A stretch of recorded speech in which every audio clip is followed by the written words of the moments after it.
The Senate will come to order. Mr. Secretary, please call the roll. Senator Buck. Senator Canizaro. Senator Daley. Senator Danyate. Senator Dondaraloop. Senator Flores. Senator Goycochea. Senator Hammond. Senator Hansen. Senator Harris. Senator Krasner. Senator Lang. Senator Neal. Senator Wynn. Senator Orangehall. Senator Pazina. Senator Scheibel. Senator Seaver-Scansert. Senator Spearman. Senator Stone. Senator Titus.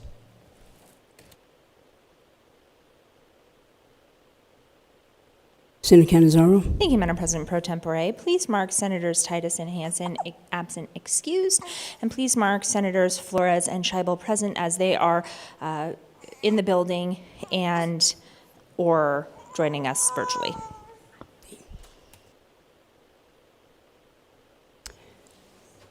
Thank you. Can we stand now for the Pledge of Allegiance, for the prayer and the Pledge of Allegiance? The prayer be given by our own Senator Danyate.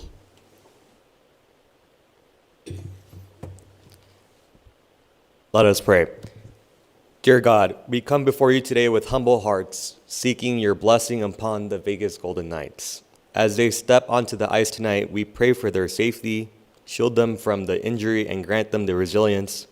Grant them the clarity of mind and focus that may exhibit their best skills and strategies. Bless the skaters with their speed and agility. May their passes be precise and their shots be true. Bless the goaltender with unwavering confidence and grant them the reflexes and instincts needed for every save. We ask for your guidance and favor as they face the challenges of this crucial match. May they find the strength in each other, and may their efforts be rewarded with success. Whatever the outcome, let them remember the joy of the game and the honor it brings to represent their team and our city. May they feel proud of their accomplishments, and may they continue to inspire us with their passion and dedication. In your name we pray. Amen. I pledge allegiance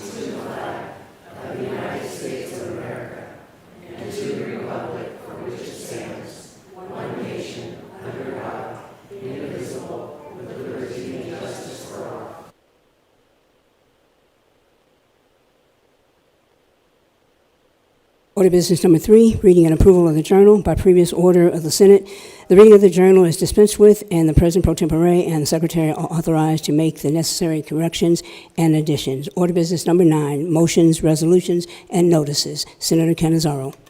Thank you, Madam President Pro Tempore. I move that this news media personnel listed on your desk be accepted and accredited as members of the press, and that they be allowed to use the appropriate media facilities in the legislative building. You've heard the motion. All those in favor? Opposed, nay? The motion carries. Senator Canizaro. Thank you, Madam President Pro Tempore. I move that the Senate resolve itself into a committee of the whole to continue consideration of Senate Bill number 1. Thank you. You've heard the motion. All those in favor, aye. Opposed, nay? And the motion carries. We'll be in brief recess.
The Committee of the Whole will come to order. I will note that all members of the Committee of the Whole are present either virtually or here in person.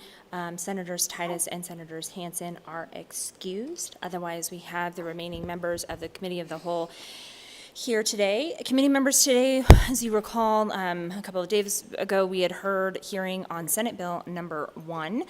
Before you, and what has been posted both on Nellis and is there at your desk with you, are copies of two proposed amendments, proposed amendment number 3001 to Senate Bill number 1, and proposed amendment number 3003 to Senate Bill number 1. We are going to have a work session this morning on Senate Bill number 1. It is my intention to be able to walk through the provisions of the amendment, allow for some questions from members of the committee on the amendment, and then go from there. I will remind committee members that because we did already have the hearing, if you can limit your questions or points of clarification to items that are contained within the amendatory language of these two amendments, I think that would be the most productive use of our time. We are joined here today with some individuals who will be able to sort of walk us through and hopefully be able to answer all of the questions from members of the committee. Thank you to Mr. Hill and Mr. Aguero for being with us this morning to be able to do that. And then we also have from our legal division, Mr. Kevin Powers, who can help to answer questions as well. So I am going to turn this over to either Mr. Hill or Mr. Aguero to walk through. Members, we will start with proposed amendment number 3001. For those of you who are watching online, this amendment should be available on Nellis as well for your perusal. And if we can just kind of go through some of the provisions there. I know Mr. Powers may have some commentary on some of the amendments as well to this, and then we'll sort of open it up for questions from members of the committee. Madam Majority Leaders, Senators, thank you again for the opportunity to be here today. I'm grateful, as the Majority Leader indicated. I'll be walking through, Mr. Hill and I will be walking through the mock-up that has been provided to you. I'm going to begin on page 3, and we'll do it section by section. To the extent there are any questions as we go through, I'm happy to try and answer those. Sections 1 and 2 have no revisions to them. Flipping to page 5 is section 3. This is the section that has the definitions in sections 4 through 17. There are a couple of changes to section 7 in terms of providing clarification relative to the definition of bonds and separating into subsection 1 the general defining bonds as general obligations or other securities, and then including in subsection 2 the concept of bonds that are refunded. On page 6 in section 8.5, there was some discussion relative to the terminology used around the Resort Corridor Homeless Prevention and Assistance Fund, both here in the definitions as well as in the draft itself. It's been redefined to be the Clark County Homeless Prevention and Assistance Fund. You'll see that there's other clarifications throughout the balance of the bill, which make it clear that the intent is to utilize that money for the entirety of the region as opposed to just one area of that region. You'll notice on page 6 in section 15 has been deleted by amendment, the defining the Resort Corridor Homeless Prevention for exactly the same reason. Flipping to page 7, we get to section 20. This is a continuation of the exact same concept. On page 20, you'll notice that the Resort Corridor Homeless Prevention and Assistance Fund has been amended to be referred to as the Clark County Fund. There is also a provision that requires the county to coordinate with local governments in the region relative to the administration of that fund, and the elements of the original bill, which required coordination with both the resort industry as well as the Major League Baseball team, have been removed. Moving forward to page 8 under section 22, subsection 2, which is the section that is specific to the development of the development agreement between the Stadium Authority Board and the developer of the project. In this particular element, under paragraph A, it was the need to identify the site of the project. That has now been specified to be a specific site located generally within the county at the southeast corner of Las Vegas Boulevard and Tropicana Avenue. Continuing on in the same section, I'm now on page 9, paragraph H. This is the section that deals specifically with the development agreement between the developer partner and the locality, in this case, Clark County. This is the development agreement for a high-impact project.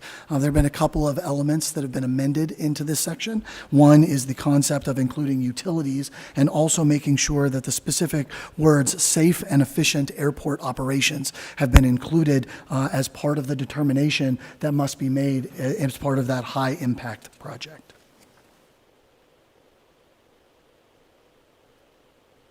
Carrying forward to page 11, we get to the community benefits agreement. I'm going to turn it over to Mr. Hill to talk through that. Madam Chair, members of the committee, I'm Steve Hill. I am the CEO of the LVCVA, the Las Vegas Convention Visitors Authority, as well as the chairman of the Las Vegas Stadium Authority. Thank you and for the opportunity to be here with you, and also want to say thank you for the work that you have done to make this bill better. We appreciate your input and the improvements that you have made. Section 23 relates to the community benefit agreement. Section 2 is all new language. There are a number of provisions here that these elements must be included in the community benefits agreement and must be approved by the Stadium Authority Board. Those elements include the diversity of the construction period and the workforce during construction, the workforce during operations, as well as the contractors working directly on this project and their subcontractors and vendors. There must be a living wage paid. We'll let you know that in this particular project, more than 90% of the workforce will be covered by a collective bargaining agreement. There must be community engagement that includes a donation of tickets, support of youth baseball, a community suite each and every game for the benefit of organizations in the community. Must be educational programming, working with local colleges and universities. There will be scholarships and internship programs. The part of this agreement there is, or this law, there is also the funding requirements to fund this community benefit agreement in the statute. That includes minimum funding of $500,000 each year prior to the opening of the stadium itself. And then once the operations and the season commences in 2028, that commitment rises to either $1.5 million or 1% of ticket revenue, whichever is greater. Third aspect that is now in the bill includes the enforcement provisions to make sure that this agreement is adhered to moving forward. It is roughly a progressive discipline set of paragraphs where the Community Oversight Committee has responsibility to oversee the implementation of the community benefit agreement. If they see that that is not happening, they issue a letter to the A's telling them that things need to be corrected. And as time goes along, if those corrections are not made, they can come to the Stadium Authority Board and recommend that legal action be taken. On page 13, in section 4, There are outlined 7 members of the Community Oversight Committee. Those appointments are made by the governor, the majority leader, the speaker, the county, and the Stadium Authority Board. In that section, it states that when those appointments are made, the diversity of the community in many aspects needs to be considered as those appointments are made. In section 6, near the bottom of page 13, states that the Community Oversight Committee is a public body and it is subject to the Nevada Open Meeting Law. And section 7, they are required to report every even year toward the end of the year to a number of different organizations, including the governor, the Legislative Council Bureau, county manager, Stadium Authority Board. Section 8 outlines what is required to be in that report. Section 9, it's required that the Stadium Authority appoint a community benefits director to advise and oversee the effort, essentially serve as staff to the Oversight Committee. Section 10 outlines that failure to perform triggers and a review and potential revision to the agreement. Section 11 outlines what happens if there is a failure to improve as a result of those efforts, up to and including legal action that can seek either specific performance or damages. Back over to Mr. Guerrero. Thank you. For the record, Jeremy Aguero. I too want to echo what Mr. Hill said about the valuable input that was provided. I also want to extend that to express thanks to your staff.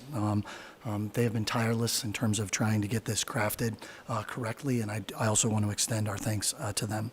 The next material change is on page 20 of the document in section 28.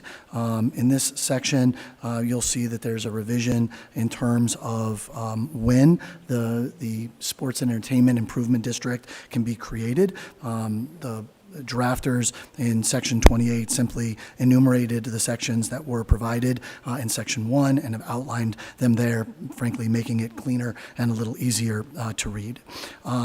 The section 28 also has an important revision in it in subsection 2C.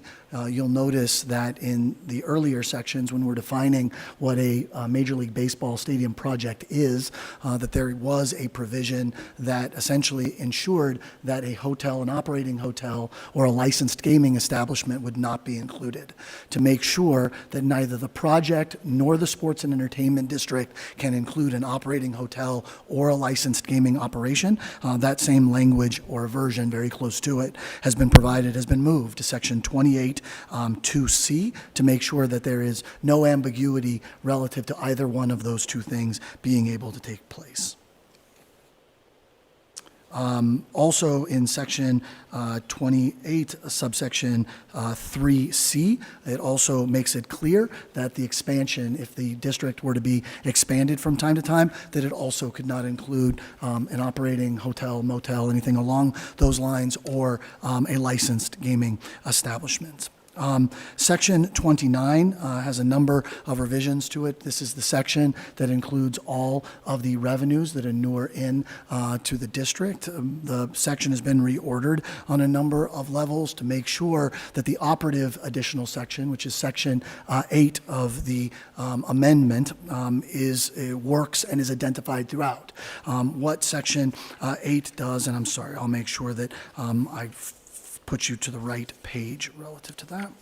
On page 25, Section 8, which makes it clear that the allocation of funds does not constitute a contract or pledge by the state in terms of the state's specific funds and does not supersede the state's sovereign right for any legislature to enact or repeal any law. So while the local government revenues are specifically identified and are set to not be able to change, one legislature obviously cannot bind another legislature. This is making sure that that is clear with regard to all of the revenues that inure to the benefit of the sports and entertainment district. Under Section 30, this is the section that creates the credit enhancement, or the state line of credit, if you will. The section here moves some pieces around in terms of Section 30, subsection 1B, making sure that the funds can be from the State Infrastructure Bank, so forth and so on, just many of the things that were already discussed throughout. There are a number of conforming changes, or clarification is probably the better way to say that, on page 26, making sure that the references are specifically to the Board of Directors of the Stadium Authority Board, which was mentioned a couple of different ways was referenced differently at different times in the same piece of legislation. The changes that also fall in this section provide for a process by which the funds that are put into the credit enhancement account can be accessed, in which case the county determines that the principal and interest payments are not going to be sufficient. They then let the treasurer know that is the case. The treasurer then has an affirmative obligation to bring that before the interim finance committee for review, and then the release ultimately of those funds that are there. I think also worth mentioning on page 27 in subsection 5 is the provision that identified all of the areas where the revenues could be utilized or identified for purposes of funding the credit enhancement in the event that revenues came in under expectations. These have now been prioritized in the section to ensure that there's a sequencing of that that is done in a way that is not all of these are sort of equally available, but going through each one of them one at a time. Finally, in the sections that are included toward the end of this section, I'll point you to subsection on page, let's see, let me go here for just a moment. Subsection 9 and 10, there is a parallel provision to the provision that we talked about previously, again, ensuring that the allocation of funds to this account or any funds that will be dedicated to this account doesn't constitute a contract or a pledge by the state, nor does it supersede the state's sovereign right, the sovereign right of any legislature to repeal or enact a law.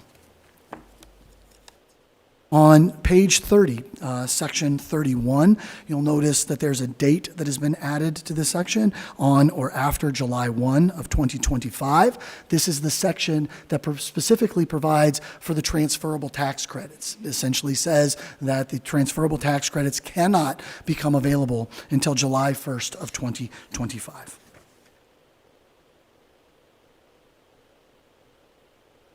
Well, going forward to section 32. Of the bill. I'm now on subsection 8, paragraph D.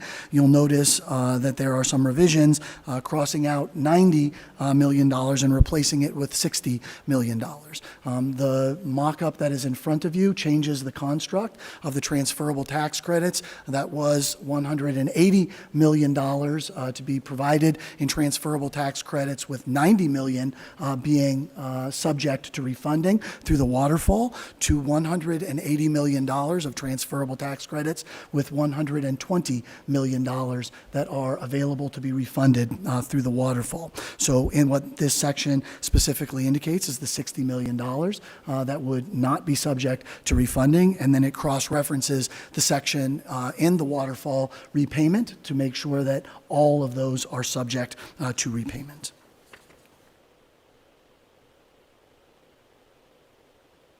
On page 34, paragraph D, there's some clarifying language that Clark County requested to make sure that in the event to need to repay the credit enhancement, that it was to repay a special obligation of the county. Those values are important.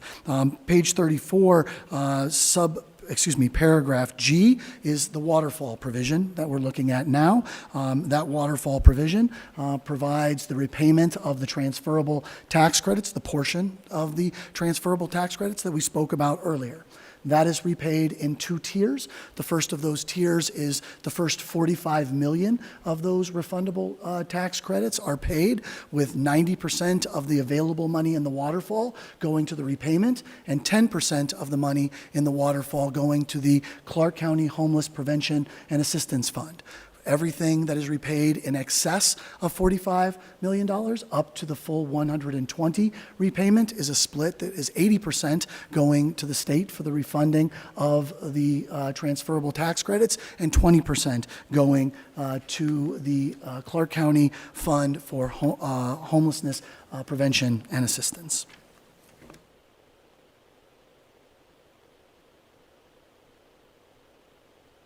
On page 36, we're still in the waterfall section. I'm looking at subsection 7. There's some green language there that relates to the CPI, and that is because there are certain elements that need to be adjusted, including in this particular provision, the homeless fund portion of the refunding is subject to a CPI adjustment, and that makes sure that that is clear overall. On page 36, subsection 8, paragraph B, these are clarification elements that were requested by Clark County to make sure that the allocation of any capital fund cannot be done in a way that would violate any bond covenants that exist, to make sure that that is ticked and tied throughout the legislation. On page 37, section 33. Section 33 is the section that we discussed previously that includes any provisions that must be included in any agreement that the Stadium Authority Board enters into. There are just a couple of very minor minor additions to the bill that essentially make sure that it's clear that the maximum amount of distribution is $380 million and the maximum amount of the transferable tax credits is $180 million. On page 39, there is a concept that was added. I'm now looking at paragraph E at the top of page 39 that says if and when the property is transferred at the end of the lease, that there must be consideration of a third-party appraisal in order to do that. On page 40, there are a couple of changes that are points of clarification in subsection 3. These changes simply make sure that we're always referring to the developer partner as opposed to a couple of places where there were references to development partner. Has the same meaning throughout the document, but obviously legal staff has a sharp eye in making sure that everything is consistent. On page 42, subsection 4, there were a couple of places throughout the document where there was a reference to securities as opposed to bonds. In the definition of bonds that we talked about at the outset of our discussion, it also includes other securities. So you'll see a number of places within the document where that is no longer necessary. This is just one of them. With that, I will turn over the governance section to Mr. Hill.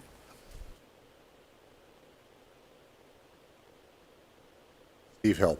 On page 44, section 36, this section describes the makeup of the Stadium Authority Board. In subsection 1, the state treasurer does not become an ex officio member of the Stadium Authority. In subsections 1C and 1D, the Stadium Authority Board is expanded to 11 members. One new member will be appointed by the majority leader of the Senate and one by the Speaker of the Assembly. Page 45 and subsequently throughout this mock-up, you'll see quite a bit of purple and red ink that is largely moving language in the bill. On page 46, in subsection 3, new language calls out that when making appointments to the Stadium Authority Board, the authorities making those appointments shall consider the diversity of those members in many different ways. Page 47 in section 36.5, it reiterates that the Stadium Authority Board appoints 2 ad hoc members, and then language that follows on pages 48 and 49 in subsection 3 toward the bottom of that page. Originally in the law, the Stadium Authority was required to consider the recommendations of the Raiders, the NFL team. This provision in the law requires that the Stadium Authority for one of the appointments consider the recommendations of the Raiders and the NFL team, and then for the other appointment, consider the recommendations of the Major League Baseball team, the A's.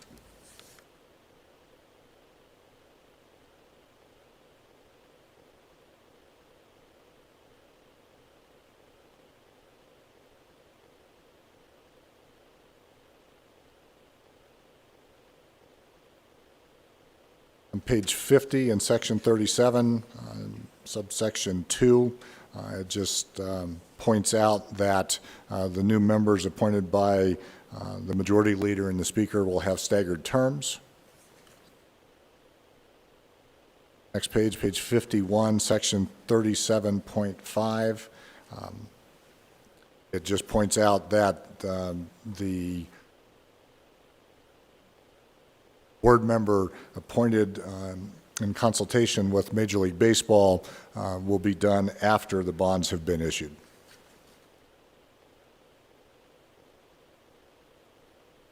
Then on page 53, in section 38, the appropriation from the general fund to the State Infrastructure Bank has been reduced from $25 million to $14 million. Section 39.5 is just the severability provision, and Section 40 are the effective dates of the legislation. And with that, Madam Chair, that's our presentation. We're happy to answer any questions anyone may have. Thank you. Great, thank you both. Before we get to questions, Mr. Powers, I don't know if there's anything else you wanted to add on those provisions for amendment number 3001 before we move on.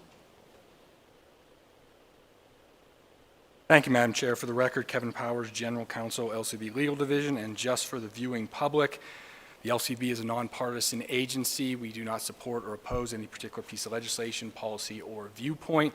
We do, however, provide the legislature and its members with objective legal, fiscal, and policy analysts' advice so that the legislature can perform its constitutional function. I would like to comment, elaborate a little more on sections 29 and 30 and the provision that Mr. Aguero mentioned dealing with the state not pledging its full faith. This provision was added because there are state constitutional requirements involved. First, under Article 9, Section 4 of the Nevada Constitution, the state is prohibited from assuming the credit of any county. What that means is that the state cannot pledge the full faith and credit of the state as a guarantor or surety of county bonds. Provisions were added in 29 and 30 to ensure that the state was not assuming any of the debt.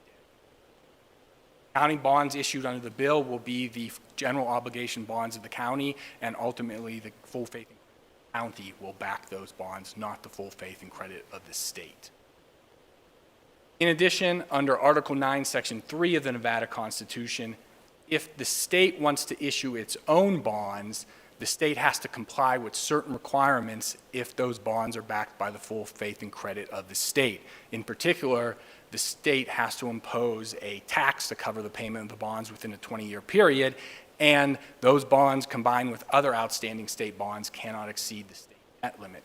Now, this legislation does not provide for the issuance of any state securities, but this legislation needed to make clear that there was nothing in the legislation pledging the full faith and credit of the state to implicate the state debt limit and the state debt provisions in Article 9, Section 3 of the Nevada Constitution.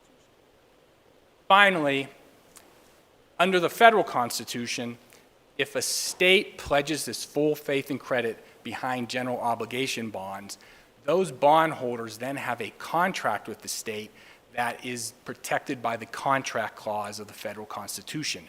What that means is that the state cannot take any legislative action that impairs that contract with the bondholders if the full faith and credit of the state is pledged. What the bill ensures in sections 29 and 30 is the state is not surrendering any of its sovereign power. It's not pledging its full faith and credit, and the legislature is free to amend, repeal, or enact any law, notwithstanding the fact that certain state revenues are being pledged not on the full faith of the credit state, but being dedicated by each legislature to assist the county in funding the Major League Baseball project.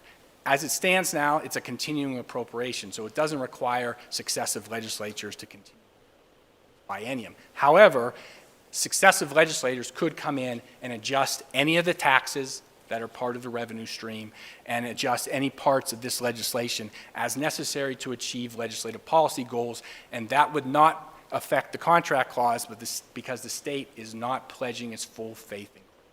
Thank you, Madam Chair. I'm certainly open to any questions on that issue or any other parts of the legislation. Thank you, Mr. Powers. And then I know that we have another amendment. I don't know if you wanted to just touch on that very briefly, and that way we'll open up for questions. I'll ask for questions to come from Mr. Aguero and Mr. Hill first, so that they can get on to the next part of their day. But Mr. Powers, if you want to touch on the other amendment, 3003, just briefly, and then we'll go to members for questions. Thank you, Madam Chair. Again, for the record, Kevin Powers, General Counsel, LCB Legal Division. The second mock-up you have is proposed amendment 3003. This proposed amendment incorporates provisions of legislation that was passed by the legislature but vetoed by the governor. Those two pieces of legislation are Senate Bill 299 and Senate Bill 429 from this past 2023 regular session. Senate Bill 299 was a bill that Senate Bill 299 was a bill that eliminated certain exemptions from the prevailing wage requirements relating to railroad companies or monorails. Both railroad companies and monorails under existing law enjoy exemption from having to comply with the prevailing wage requirements. This amendment would remove that exemption so that those monorail and railroad projects would have to comply with the prevailing wage requirements in Chapter 338S. The second part of the mock-up, 3003, incorporates the provisions of Senate Bill number 429 of this past legislative session in 2023. This bill requires certain new and expanding businesses to provide certain paid family and medical leave to employees in order to qualify for a partial abatement of certain taxes. So the Office of Economic Development has the statutory authority to grant partial abatements to businesses, have them move their operations to the state of Nevada. If those businesses choose to move to the state of Nevada, qualify for the partial abatement, they then have to provide the paid family and medical leave required by the bill. The threshold is that the businesses have to have at least 50 full-time employees, and by a certain time, and when they do, then they have to provide that paid family and medical leave. That's an overview of this amendment. I'm certainly open to. Great, thank you, Mr. Powers. So we will go to questions on these amendments from members of the committee. Again, I will just remind committee members that because we are in a work session, your questions should be limited to the amendments here. We certainly had a very robust hearing with lots of questions generally about the concepts in Senate Bill 1 a few days ago, and so right now we are considering these amendments. If you have questions for Mr. Hill or Mr. Aguero, you think that they might be able to answer, please go ahead and hit your request to speak buttons. We'll start there so that they can get on, and then if there are additional questions for Mr. Powers, we'll go to those questions. I see first that I have Senator Orenshaw, so Senator Orenshaw, please go ahead. Thank you very much, Madam Chair. And I think my question is either for Mr. Hill or Mr. Aguero. Section 23 of Amendment 3001, I'm looking at page 12, and it's sub 2. Community benefits agreement must include without limitation, sub 2C, establish requirements for community engagement by the baseball stadium events company and the Major League Baseball team, including without limitation several different factors. You know, in Nevada, we have 28 federally recognized Native American tribes. I think in Clark County, there's over 6,000 urban Indians that reside in Clark County. I just wonder if you envision, if this passes, engagement from the development company and the baseball team with our Native American communities in Clark County and throughout the state in terms of maybe appreciation days or days to recognize Native American heritage and contributions of our Native American communities here in Nevada. Senator Steve Hill, I know that the A's have that intention and are very aware that that's an important part of Nevada and have every intention of engaging with Native Americans. Okay, thank you. I'm glad that's on the record. Thank you, Mr. Hill. Thank you, Chair. Thank you. And next we will go to Senator Scheibel, who is joining us virtually. Thank you so much, and thank you for accommodating my virtual appearance. I wanted to talk a little bit more about the provisions. I think it was in sections 29 and 30 about the financial obligations of the state. And I'm kind of at a loss because I completely understand the constitutional issue that's been brought to our attention about the state not being able to back the bonds of the county. My question, I guess, I'm not sure how else to phrase it, but wasn't that kind of the whole point of the bill? Like, that was the whole structure of the deal, was that the state was supposed to back the bonds. So now, if we're not able to do that, and we can't tie the hands of future legislatures to, you know, pick up the slack and cover for the county if they can't cover the bonds, then how does the deal still work? Senator Scheibel, for the record, Jeremy Aguero.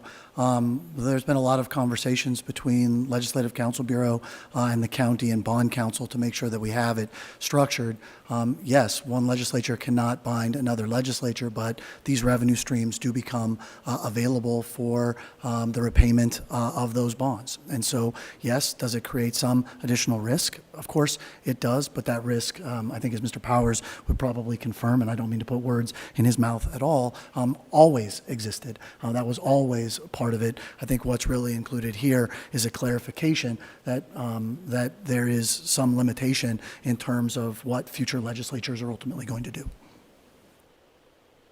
Thank you, Madam Chair, again for the Senator, I'll follow up real quick on that if you don't mind. Thank you again, Madam Chair, for the record. Kevin Powers, LCB Legal Division. As Mr. Aguero mentioned, the intent of the legislation, I don't believe, was originally to bind the state through its pledge of its full faith and credit, because if it had done so, then you trigger the requirements of Article 9, Section 3 of the Nevada Constitution, and you're dealing with the debt limit, a dedicated tax, and a repayment period of 20 years. So the intent of the legislation was never to trigger Article 9, Section 3, and Article 9, Section 4 obviously prohibits the state from assuming the debts of a county. But I think the other thing to remember in this context is the point of the legislation, too, is to inform the bondholders that ultimately these bonds are backed by the full faith and credit of the county, and that these state revenues, although they're part of the legislation and they can continue through the entire term of the bonds, a successive legislature may choose to adjust the rates of those state taxes or repeal one of those state taxes. And because this provision is in the legislation, what I like to call the no full faith and credit clause, it makes the bondholders aware of that, they understand that risk, and then they still purchase the bonds knowing full well that only the full faith and credit of the county backs the bonds. Thank you. So I just want to make sure that I'm understanding that what we're doing right now, we're saying today in 2023, we're going to agree that, hey, Clark County, you go ahead and bond this, $380 million project. If the revenues that we're planning to pledge from the sales tax, the payroll tax, whatever taxes are in the bubble aren't enough to cover it. We're saying today in 2023, County of Clark, if you can't cover it, we will back your bond. But then it's possible in 10 years, in the year 2033, the legislature might come in and say, actually, never mind, we don't like this project. You're on your own, Clark County. For the record, Jeremy Aguero, Senator Scheibel, I suppose the answer to that question is yes. Certainly the hope is that the state, in sort of creating the pledge and creating the backstop, will continue to provide that. It's certainly what is contemplated here. But everyone recognizes exactly what Mr. Powers said. There's not any intention of creating any type of constitutional conflict. And so that's the reality that this structure has to accept. Okay. So obviously I'm a little bit concerned about that. And I'm a little bit concerned about the, provisions that move money in and out of the general fund to cover the bonds. And so, I just want to make sure that I'm understanding it completely. And I think that I do. So I want to move on to just one other section, one other question. So we still have these two separate governing bodies, the board that oversees the community benefits agreement as well as the stadium authority, correct? Senator Scheibel, for the record, Jeremy Aguero, yes. And do they have a legal relationship with each other through this bill? Senator Scheibel, generally, I think the answer to your question is yes. They are both public bodies, but the Oversight Committee does have reporting responsibility, and the Stadium Authority Board does have appointment responsibility over the community benefits group. They are, in and of themselves, a public body, so they're separate, but yes, there is a relationship between the two. Okay, and I just wanted to make sure, because we had some DEI, diversity, equity, inclusion requirements for the community oversight portion, but not for the stadium authority, right? Senator Scheibel, for the record, Jeremy Aguero, no, that is not correct. The provisions relative to diversity exist in both sections of the amendment as provided. Okay, thank you. Sorry, I'm still reading through it, so that's why I wanted to make sure I got the clarity. And so the only thing that we're changing with the stadium authority board is removing the state treasurer as an ex officio member. Is that accurate, or am I missing something else?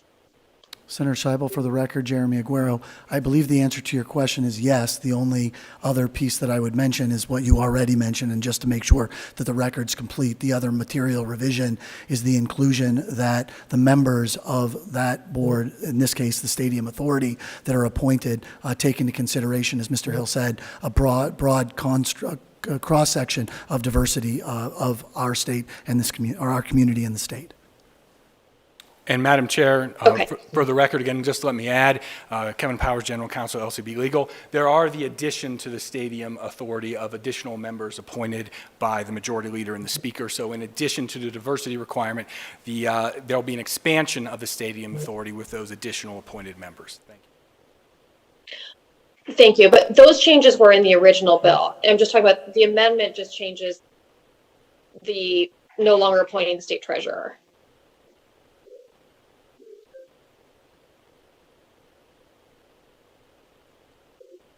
Senator Scheibel, for the record, Jeremy Aguero, you're correct. Okay.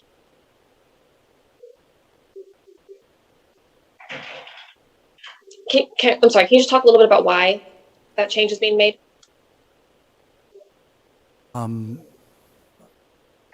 Senator Jeremy Aguero, for the record, there was a lot of conversations that flowed through relative to the level of responsibility and where that oversight would come in throughout this process. Obviously, the treasurer is very important to the process and the creation of the credit enhancement. However, with the insertion of the interim finance committee as another layer of review relative to the credit enhancement, I think that the general, at least as it was conveyed to me, was that it was just unnecessary and in addition to what the other safeguards that were already put in place.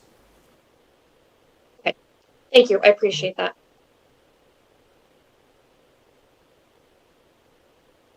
Senator Severs-Gansert. Thank you, Madam Chair. I'm trying to understand the relationship between the amendment that we have before us, which is 3001, and what was on our desk. There's a term sheet, a community benefits agreement. If there's actually going to be a term sheet, or if the provisions that are in the bill are solely what will be agreed upon today. Senator Steve Hill, what is in this amendment is what our understanding is the only thing that is intended to be in the amendment. The document that you have is a separate commitment from the law that provides some depth for the commitment that the A's are going to make in relation to what will be in the law and what is currently in the amendment. Thank you. Because when I look at this term sheet, it's much more specific around diversity of 51%. And then, you know, if I look at the proposed legislation on page 12, as far as the community benefits agreement must include without limitation, it has a variety of things. If you go down to C, C1, 2, and 3, number 2 is donation of tickets, like donation of tickets to whom, to where, to what. Program to support youth baseball, underserved communities. But then on D, so I guess it would be 2C, number 2, talks about tickets, and then 2D talks about a community suite for charitable, community, or economic development organizations. So I guess I want to know exactly, you know, what that's aimed at. The other term sheet talked about nonprofits. So what types of organizations and what type of organizations would not fit? Senator Steve Hill, the additional document provides a certain amount of specificity. There is a conversation that will need to take place at the Stadium Authority Board level to completely determine what will be in the community benefits agreement. But that is a minimum set of commitments that the A's have made. Their intention, and many sports teams do this on a very regular basis, you know, nonprofit organizations in the community, baseball around, you know, the sport that they play, where they feel there's a small business spotlight that will be at each game that is, I think, potentially very beneficial for those small businesses. All of those different types of groups that may benefit from either participating in those games or a spotlight at those games is what the A's have in mind. Thank you. You know, those make sense. What I'm concerned about are like politically affiliated organizations. We want to make sure that these are nonprofits like Opportunity Village and not a PAC or a politically affiliated entity. And there really isn't anything exclusions on this. And some of those are nonprofits. They would fit into that broad category. And I just want to make sure that this is used for the benefit of the community, not for certain institutions or entities. Senator Gansert, Steve Hill, we will certainly take that input, and that is the intent. We'll make sure that is in the final agreement. So the intent is not to be able to use them for like politically oriented organizations. It's really for community nonprofits and maybe economic development. If we have someone, for instance, a Las Vegas Visitors Authority might want to bring an organization in. So thank you for that. And then in looking at page 14, under number 8B, it talks about an evaluation of compliance of the developer partner and the baseball stadium events company. What organization, or what does that evaluation look like? What's the like arm's length evaluator for that type of compliance, for the compliance itself? Senator Gansert, I'm not sure I understand the question. Well, it talks about that there has to be a judgment, basically an evaluation of the compliance of developer partner in the baseball stadium event center with the terms of the community CBA, right? So who's evaluating whether they're in compliance or not?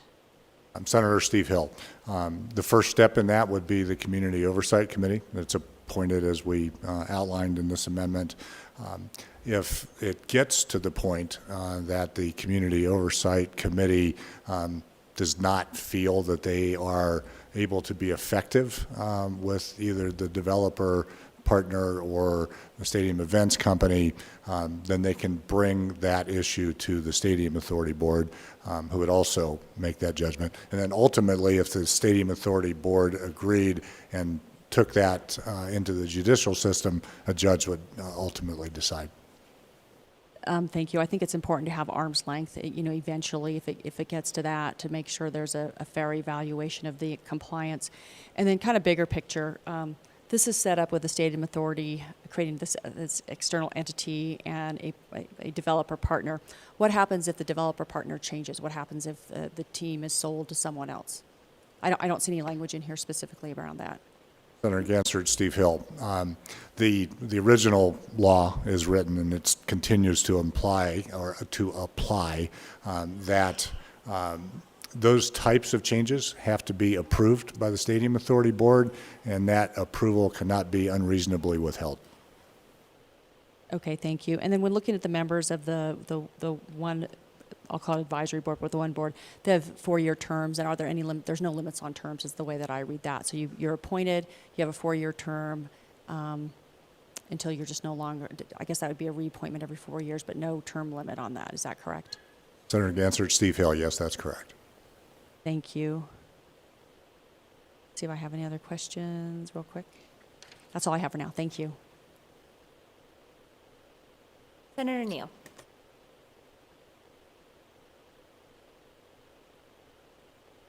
Thank you, Madam Chair. So I had 2 questions.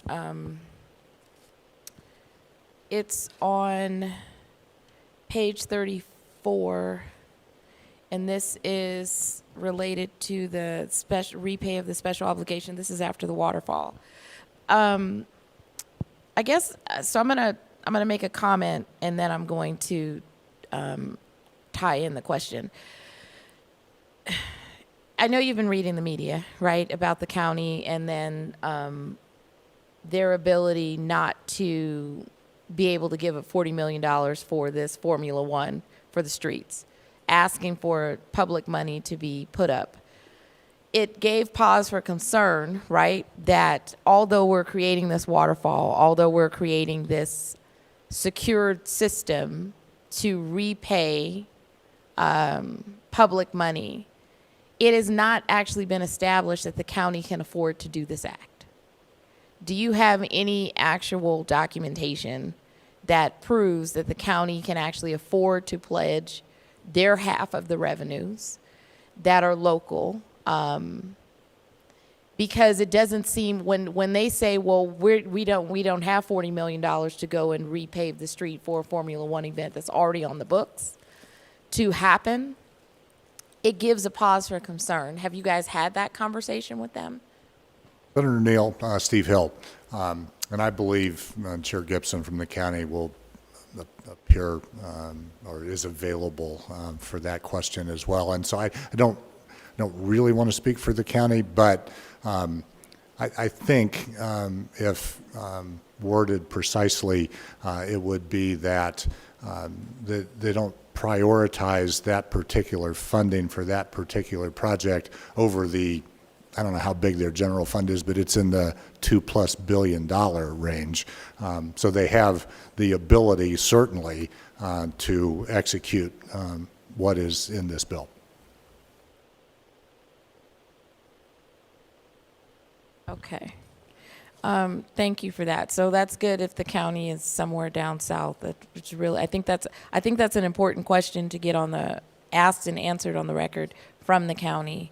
The second question was coming from, it's on page 25, and it's in section 30.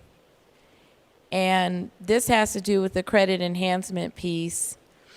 And what I'm curious to know, and I don't know if this is something that was overlooked or it should be struck out now that we have an understanding on how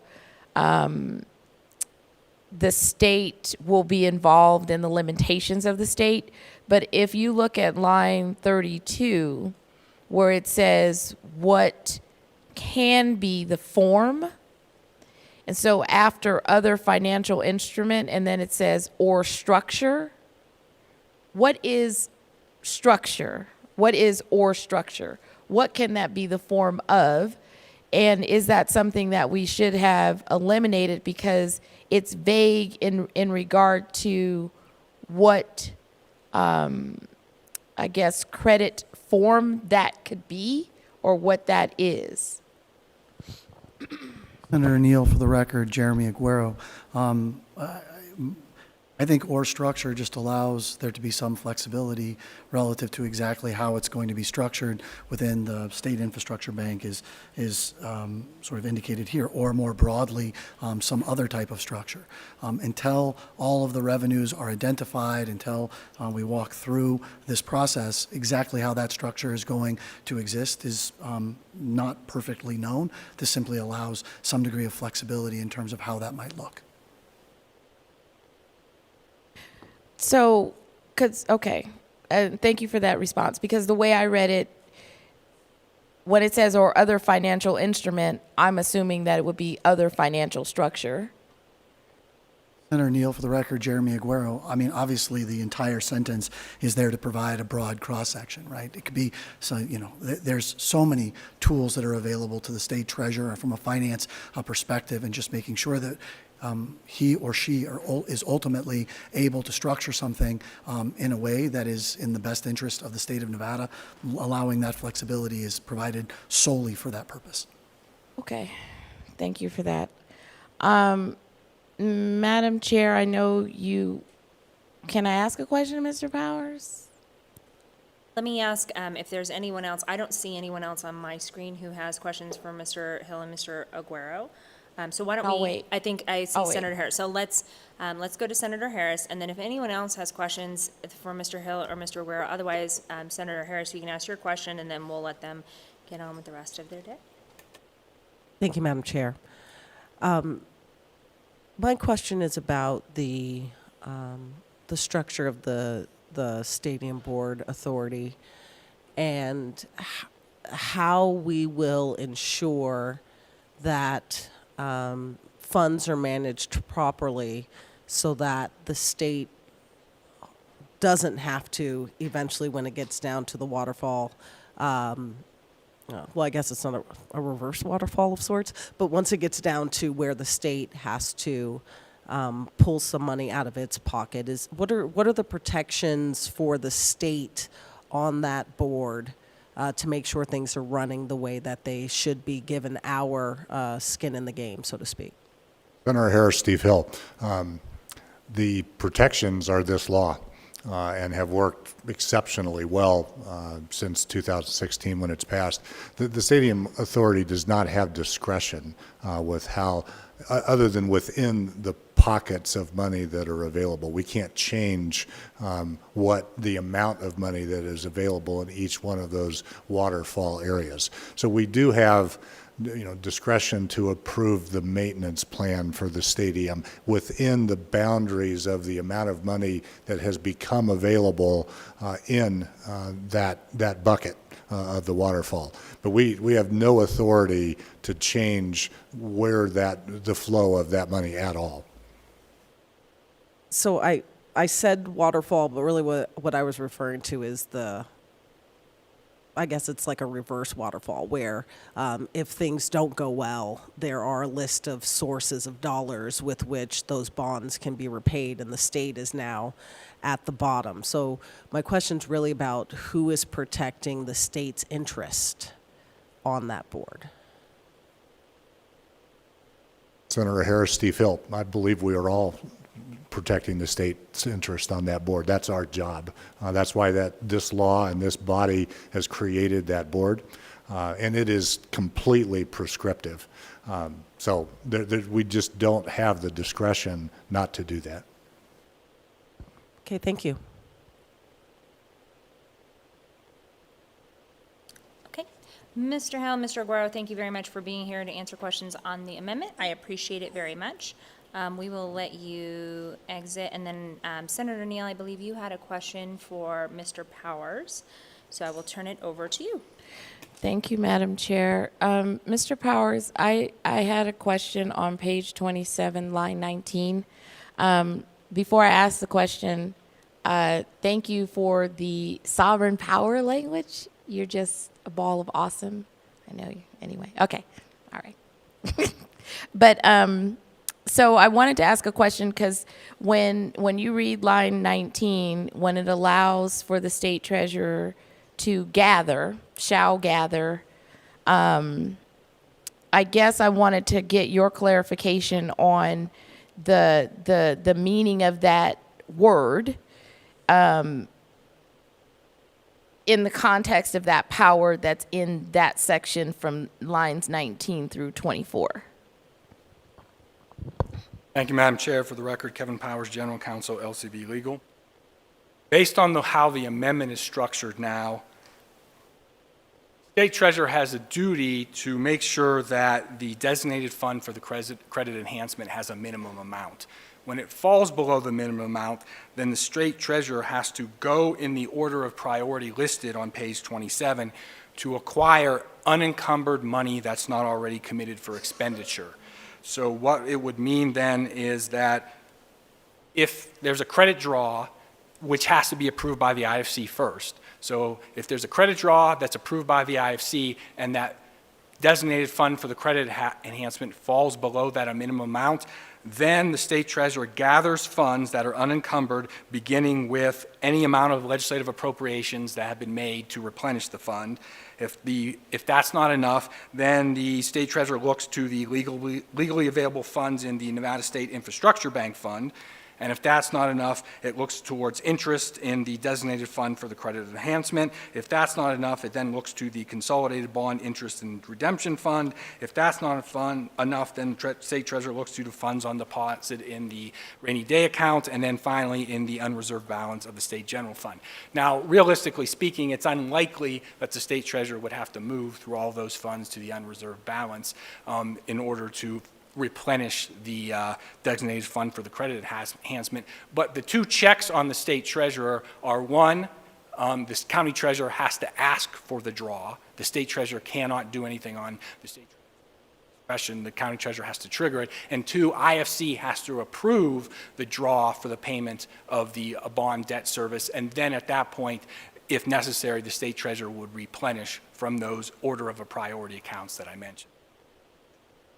Thank you, and thank you, Madam Chair. I love this provision in the bill, and I think it was the best provision that we could have added in order to protect the state and allow for some balance in regards to the general fund that we have to oversee as a legislature. And so I want to thank you, Mr. Powers, just for being awesome. Thank you, Madam Chair, and all of LCB Legal loves well-drafted legislation, even though we do not support any particular policy viewpoint or piece of legislation. Thank you.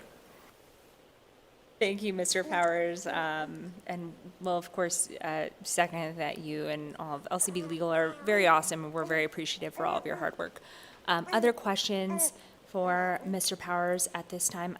I don't have anyone else.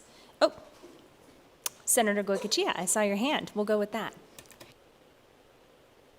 Thank you, Madam Chair. And along those same lines, I'm just kind of concerned. We are actually removing the treasurer out of this, and yet we're delegating him, you've got to do this and find this and go here.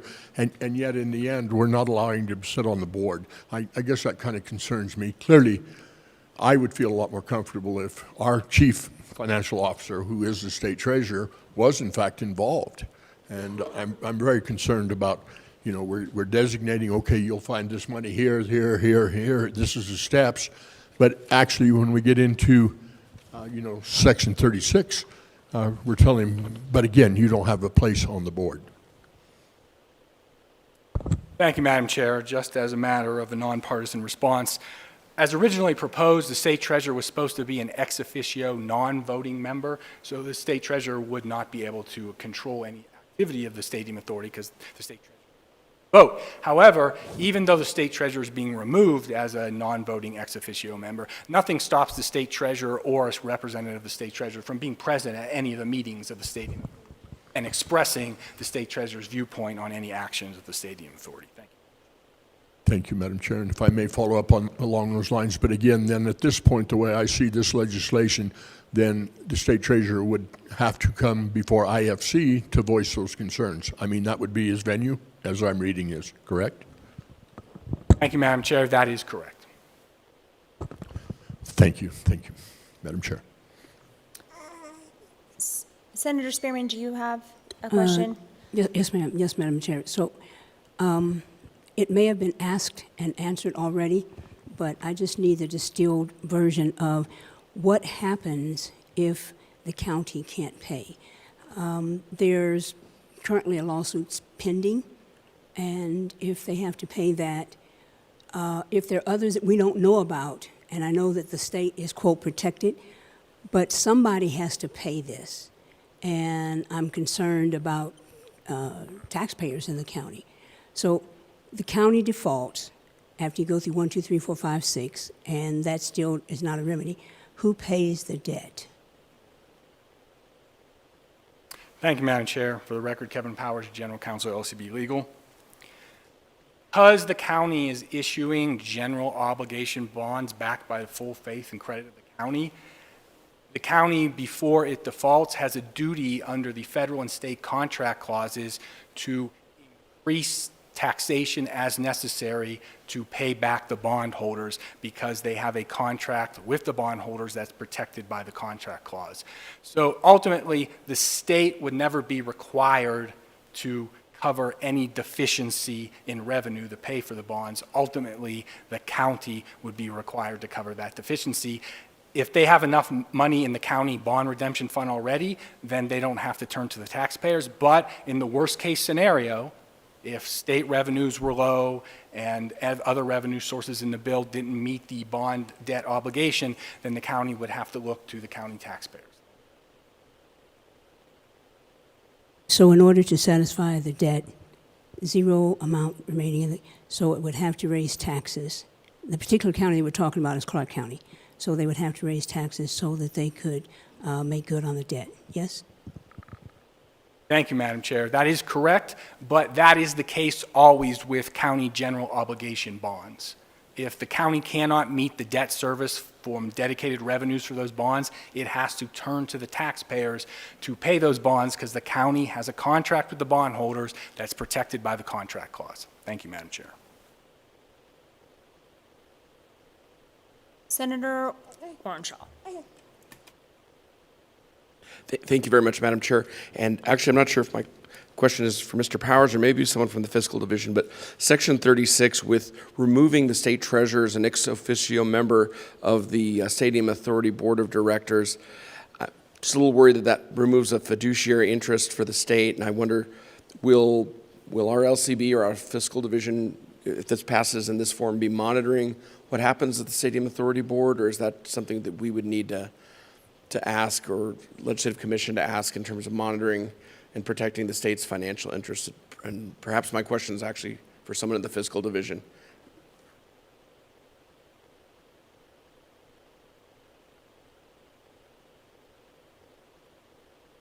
Wayne Thorley for the record, LCB Fiscal Analysis Division.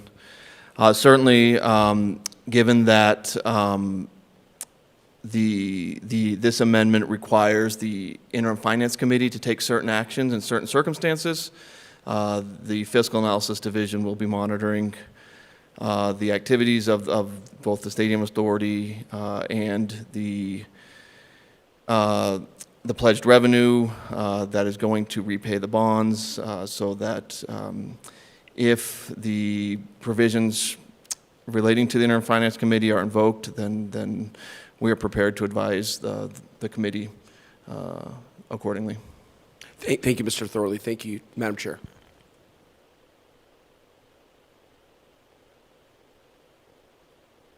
Senator Severs-Cancer. Thank you, Madam Chair, for a second time. So a question was posed to me by one of my colleagues around Clark County. So much of this proposed bill has to do with Clark County and their commitment to this deal, and we really haven't heard anything firsthand from Clark County. So I don't know if they've passed a resolution or something at their level to provide to us, or if we need to hear from them that they're agreeable to what we have before us. Thank you. I don't have anyone from Clark County obviously here today to speak to that. Certainly, I think we are all able to reach out to various individuals associated with Clark County or elected officials. We don't have anyone here for this work session. This is really just to kind of go through the particulars of amendments that have been proposed through various conversations with members, and from the hearing and the questions that came from members during the hearing about concerns that came up. So unfortunately, I don't think that we have that today, but certainly would encourage any members of the committee to reach out to folks from Clark County as you may see fit. Are there other questions at this point in the work session for Mr. Powers? Senator Stone, please. Thank you, Madam Chair.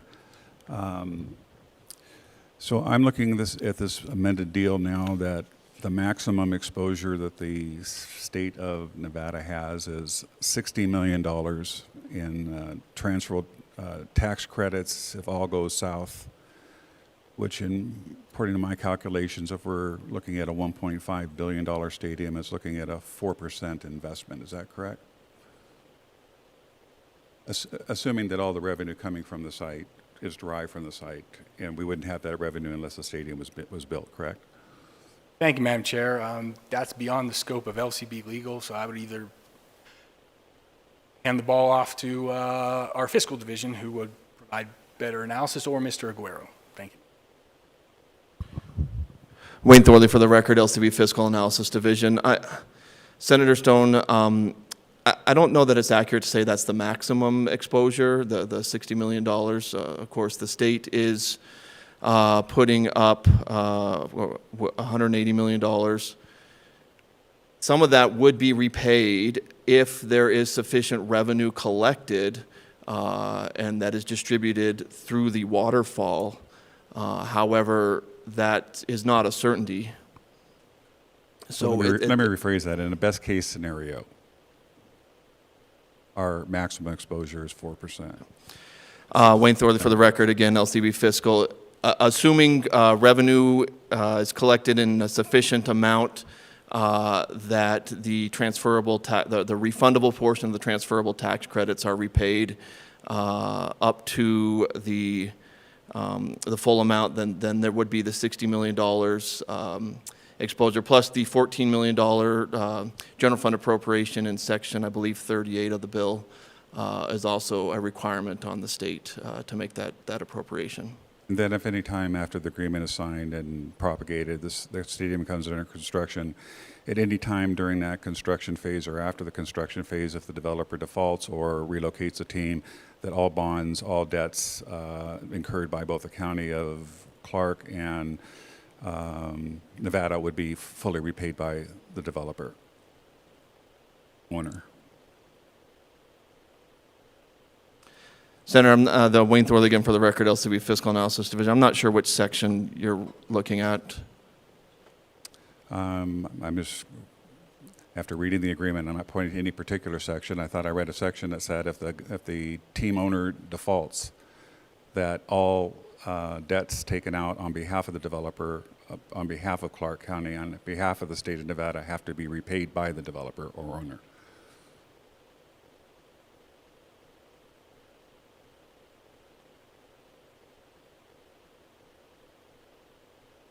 Thank you, Madam Chair. For the record, Kevin Powers, LCB Legal.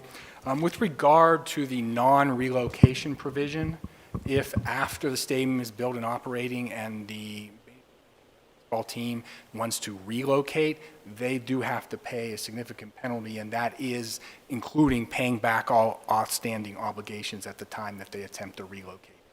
Major League Baseball team essentially breaches the lease agreement and wants to violates that non-relocation provision, then there is a penalty on the major league teams. They are required to stay in the lease for 30 years, and if they try to relocate, then they are forced to pay that significant penalty. Okay, and I appreciate that answer.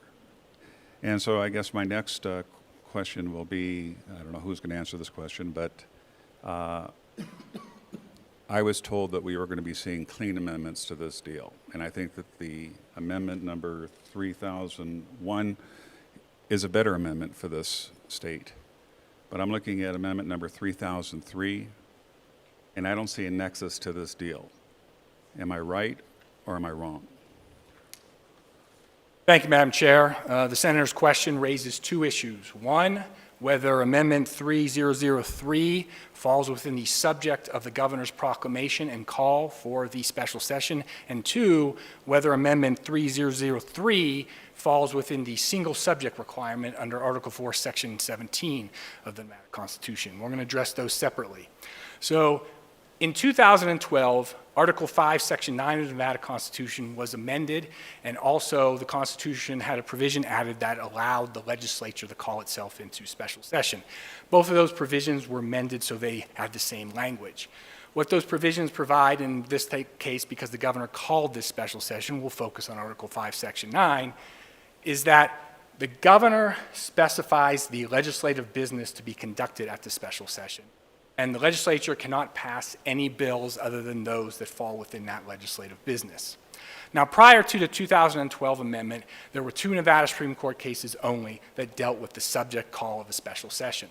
The first case from 1867 dealt a situation where during the regular session, after the adjournment of the regular session, the governor vetoed a bill. Ordinarily, the Secretary of State returns that bill to the next regular session.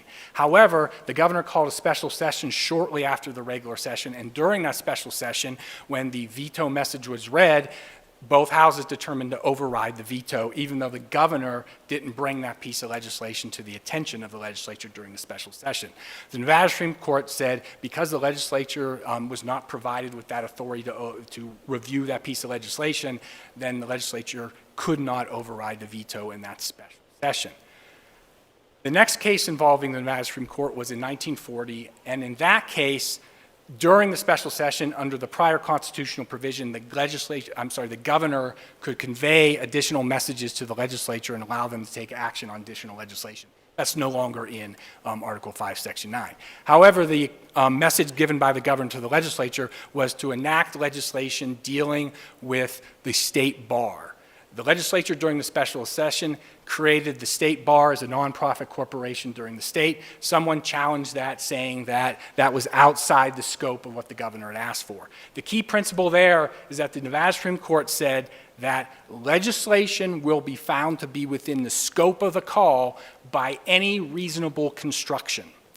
In that case from 1940, the Nevada Supreme Court cited a case from Texas, Baldwin versus State. And in that case, there was a call by the governor for a special session. And the Texas governor said that the special session was to reduce taxes on property taxes and occupational taxes. The legislature did neither of those things. The legislature passed a bill that actually increased taxes on occupations. The Texas Supreme Court said that the subject matter of the call was taxation. And within that subject matter of the call, the legislature is a free agent to determine the scope of the legislation that falls within that subject matter. So in this case, the governor issued his proclamation, and he specified that the special session was called to deal with financing and infrastructure projects related to a major league stadium in Clark County that was similar to legislation that was considered during the 2023 regular session. The subject matter there, though, under plenty of case law, is financing and infrastructure. Everything else in the proclamation is considered advisory, and the legislature is not bound by those advisory components of the proclamation.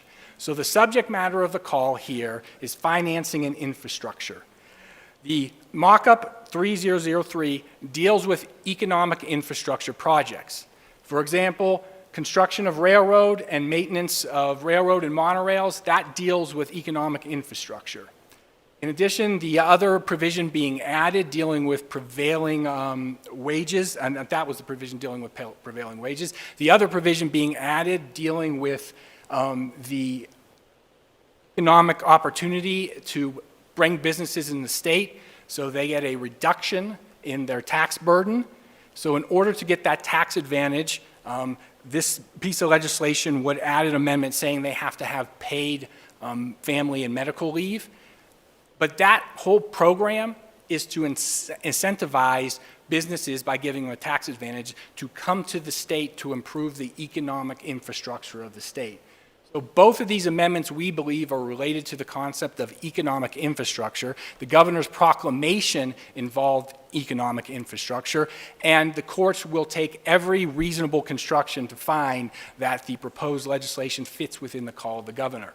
Therefore, it's the opinion of LCB Legal that this amendment that you see, amendment number proposed 3003, fits within the scope of the governor's call. That brings me to the single subject requirement in Article 4, Section 17. That requirement requires every piece of legislation to involve a single subject. However, every part of the legislation only needs to relate to single subject in the title. Not all pieces of the legislation have to relate directly to each other. So this amendment number 3003, deals with economic infrastructure. The SB1, as it stands now, deals with economic infrastructure. All of those provisions relate to the title of the bill, which is dealing with economic infrastructure. So it's the opinion of LCB Legal that this amendment 3003 fits within the subject of the single subject requirement. That was a long and extended answer. I appreciate the indulgence of the chair. Thank you, Madam Chair. Thank you for your long explanation, and I appreciate your position, albeit I don't agree with it, and I know that the courts haven't always agreed with your decisions, but let it be that. For me, it doesn't pass the smell test. I don't think that the proposed amendment 3003 meets the spirit of supporting this A's agreement, and as a result, it may jeopardize my vote for this very important project for Nevada. Thank you.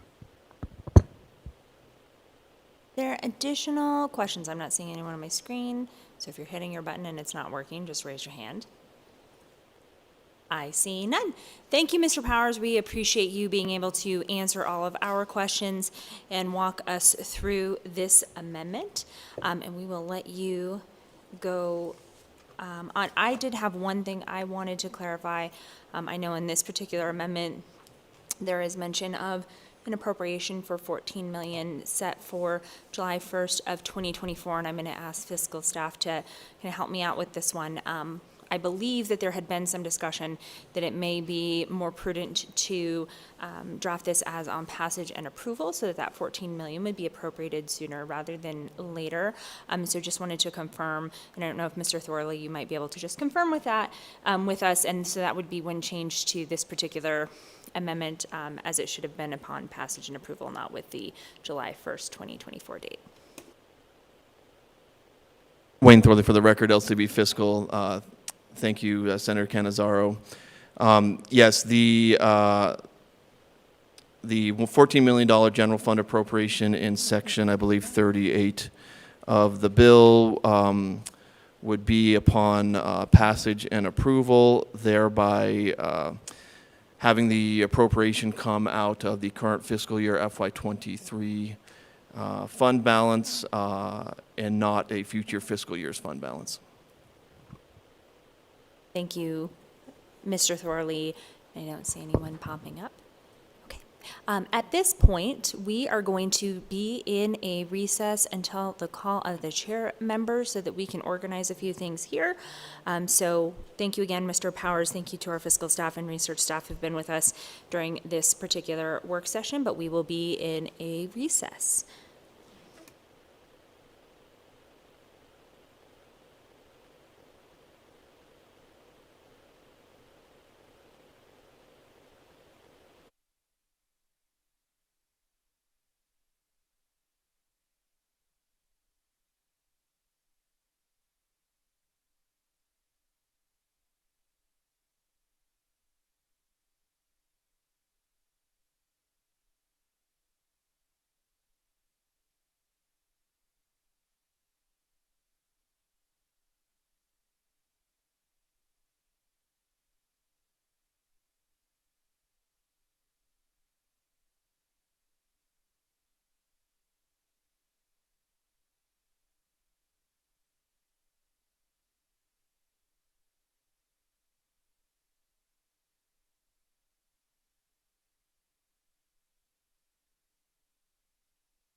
Committee will come back to order. Members, you will recall we were just in a work session. We've had time to go through the documents that were presented to us and for members to ask questions. We have two proposed amendments. It's amendment number 3001 and 3003. There is one technical change that needs to be made to 3001 for the committee's consideration, which we discussed with fiscal staff at the end, which is instead of the July 1st, 2024 date, it would be upon passage and approval, so those funds can be appropriated out of the current fiscal year. With that, members of the committee, I would accept a motion to amend due pass with both amendments 3001 and 3003 with the one change that I noted to the date for the appropriation. Senator Dondero-Loop. So moved with the stated changes to the amendments. Senator Lang. Second. Have a motion and a second. Any discussion from the committee? Seeing none, all those in favor, please signify by saying aye. Aye. All those opposed? If you are any, can you please raise your hand so that I can make a record of that? Senators Wynn, Neal, Harris, Goicoechea, Spearman, Stone, and I believe Senator Scheibel. The motion carries. Members of the committee, we will have amended due pass Senate Bill 1 with amendments number 3001 and 3003 with one change to the date of the appropriation to be upon passage and approval.